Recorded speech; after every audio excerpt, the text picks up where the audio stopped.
labadii maalmood ugu dambeysay waxaa xarunta madaxtooyada Puntland ee Garowe ka socday shirar isdaba joog oo ay leeyihiin ra'iisul wasaaraha dawladda federaalka Soomaaliya Cabdi Faarax Shirdoon Saacid iyo wafdi uu hogaaminayay waliba madaxweynaha dawladda Puntland Dr. Cabdiraxmaan Sheekh Maxamed Faroole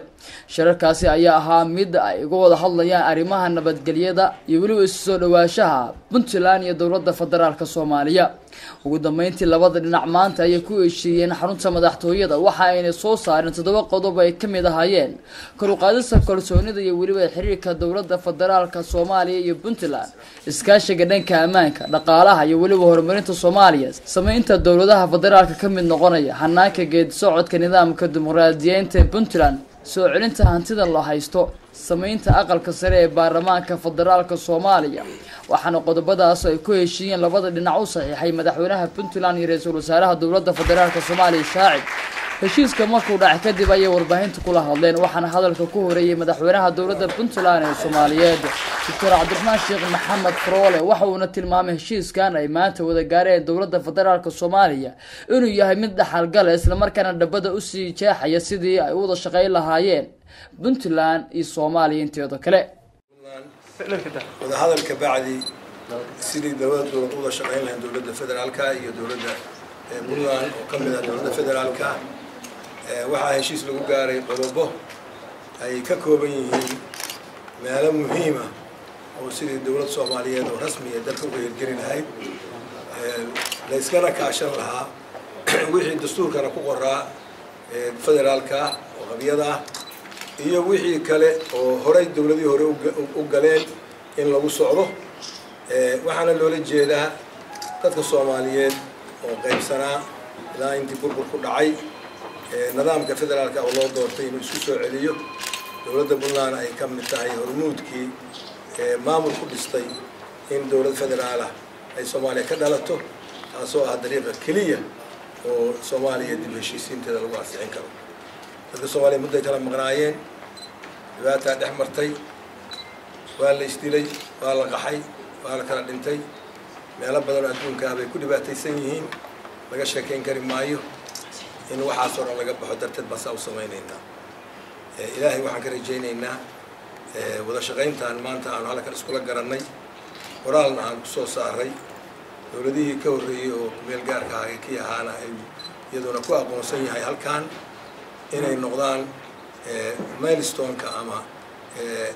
tiirka rasmiga ah oo lagu wada shaqeynayo iyadoo aan la isku xadgudbin iyadoo la isxurmaynayo iyadoo la wada shaqeynayo Soomaaliya hadeer waxa hadeer iyadoo isku taageerto gudaheeda oo hanti ah ma jiraanba laakiin hadee hanti way iska imaan doontaa hadii ceelal iyo heshiisyo la yiri xoolo biyo cabaan hadii anagu aan wada shaqeyno hanti waa imaanaysaa dhulkaan hanti waa leeyahay wadooyin badan oo loo maraa jira wadooyinkaas un baa loo mari doonaa dadkiina la isu furo qolaadana ay yaraadaan lana wada shaqeeyo wadada waxyaalaha ku qoran halkaan kama wada sheegi karo waa wax tiro badan kulay idaacadaha iyo meediyada oo baa sheegi doona laakiin waxaan ku xusaynaa waxa weeye in afkaar dhacay iyo in la wada shaqeeyo oo geesta kale ra'iisul wasaaraha dawladda federaalka Soomaaliya Cabdi Faarax Shirdoon Saacid oo dhankiisa hadalkooda soo jeediyay ayaa maamulka Puntland ee shacabkooda ku amaanay qaabka wanaagsan oo ammaanka iyo kala dambeynta uga shaqeeyeen waxaana sheegay inay si xoojinayaan wada shaqeynta Puntland iyo dawladda federaalka ka dhaxaysa waxaana sidoo kale hadalkiisa ku soo qaaday ra'iisul wasaare Saacid inay ku soo noqon doonaan deegaanada Puntland ayna qayb ka tahay heshiiskii ay maanta wada gaareen waxaan rabaa waxyaabaha aynu aadka ula yaabnay siina dhiirigelin doono waxaa kamid ah ammaanka iyo horumarka Puntland ay gacmahooda ku keensadeen waxaanu si degdeg ah u ballan qaadaynaa annana ka dhabayn doonaa inaan hiil iyo hooba kala garab istaagno sida dadka reer Puntland ay isaga difaaci lahaayeen dadka garmaqaatayaasha ah ee u taagan dagaalka iyo baabi'inta waxaanu si rasmi ah ula safan doonaa dhanka Puntland siday u sii horumarin lahaayeen horumarka ay gacantooda ku gaareen iyo ammaanka ay ayaguba xasladeen waanu hambalyeynayna dhanka kale waxaanu dareenay anna aad uga bogsonnay kala maqnaanshaha dowladda dhexe iyo Puntland oo waqtiga booqashadooda aad isugu dhaweyn marar badanna warar isku weydaarsan jiray miidiyaha gaar ahaan dhanka Puntland inay noqon doonto wax laga gudbay taasina ay sal u ahayd aqoon darro iyo kalsooni la'aan ka dhaxaysay labada dhinac waxaan wada hadal dheer oo rasmi iyo mid aan rasmi ahayn bal la galay ee dowladda Puntland waxaan noo soo baxay in halkan dowladda federaalka laga jecel yahay hore waxaan u ogeyn in dowladda federaalka ay aad ugu xisaabtanto aadna u jeceshahay wixii aanu isu qabnay baan isu sheegnay waa ka xunnahay inaanu la kala daahno waxyaabo badan oo labada dhinac midna aysan kala maleynaynin waanu la kulannay waxaanu aad isaga afgarannay heshiis aad u ballaaran oo halkan ku yaala anna rajaynayo ilaahay idankiisa inuu sida uu yahay u dhaqan gali doono waxyaabaha aanu isla garanay waxaa ka mid ah inaanu isku dhowaano in aanu isku si u aragno umuuro ay ka mid yihiin maamul cusalaynta gobollada oo si waafaqsan sharciga waxaanu wada jir u soo dhawaynaynaa cunaqabatayntii laga qaaday dalka Soomaaliya oo ah guul aanu ku naaloon doono dowladnimadeennana dadajin doonta inay heer micna la gaadho waxaanu ka wada hadalnay oo aynu halkan ka arki doontaa heshiiskan isfasiraya in si waafaqsan constitutionka saamigii dowladda dhexe ee federaalka waqtiga ugu horeeya oo munaasabka noqoto ay la diyaar noqon doonto Puntland annaguna dhankayaga aanu kala diyaar noqon doono wixii kaalmooyinka aynu caalamka ka helo wixii aynu xaq ay u leedahay Puntland hadda wixii ka dambeeya waxaa dhalan doona heshiis iyo wada shaqayn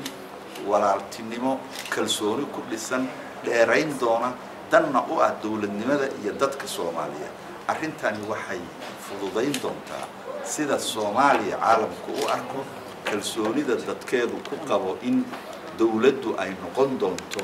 dowlad gaarsiisan mustawihii dadkeedu ka filahayay waxaan xaqiiqsanay sida gobolladii kala duwanaa oo aanu labadii wiiga u dambeysay booqashooyinka dheer ku bixinaynay in Puntland naloo kaga hayo kalsooni aad u badan kalsoonidaas